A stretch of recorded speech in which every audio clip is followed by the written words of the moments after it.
बिस्मिल्लाहिर्रहमानिर्रहीम। Hello and अस्सलाम वालेकुम। मैं हूं हिना अजमीन, तो वेलकम करती हूं आपको अपने चैनल पर और साथ में आपका शुक्रिया अदा करती हूं क्योंकि आपने अपना कीमती वक्त निकाला मेरे वीडियो को देखने के लिए। केपी असेंबली में अली अमीन गंडापुर के गुमशुदगी से मुतालिक करारदाद मंजूर।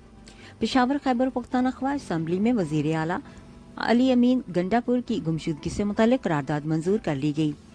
स्पीकर बाबर सलीम सवाती की जेर सदारत खैबर पख्तूनख्वा असेंबली का इजलास हुआ।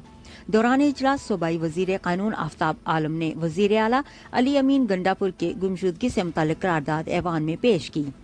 करारदाद में कहा गया है कि वफाकी वजीर दाखिला और गवर्नर केपी को चाहिए था कि सूबाई हुकूमत को आगाह करें। स्पीकर इंटेलिजेंस इदारों और तमाम मुतअल्लिका इदारों से रिपोर्ट दर्ज तलब करें। करारदाद में कहा गया है कि स्पीकर तमाम कानूनी इक़दाम करके ऐवान को एतमाद में लें। स्पीकर बाबर सलीम सवाती ने करारदाद की रोशनी में आईजी, चीफ सेक्रेटरी और प्रिंसिपल सीएम सेक्रेटरी को कल तलब कर लिया। ख्याल है कि गुज़श्ता रोज से वजीर आला अली अमीन गंडापुर की गिरफ्तारी की मुतज़ाद इत्तलात थीं।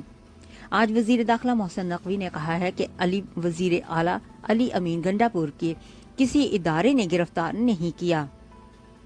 उनके केपी हाउस से भागने की वीडियो मौजूद है। जाने से पहले अगर आपने मेरे चैनल को अभी तक सब्सक्राइब नहीं किया तो प्लीज काइंडली कर लीजिएगा और जी हाँ, अपना बहुत सा ख्याल रखिएगा, हमेशा खुश रहिएगा। नेक्स्ट वीडियो तक के लिए मुझे इजाजत दीजिएगा। अल्लाह हाफिज।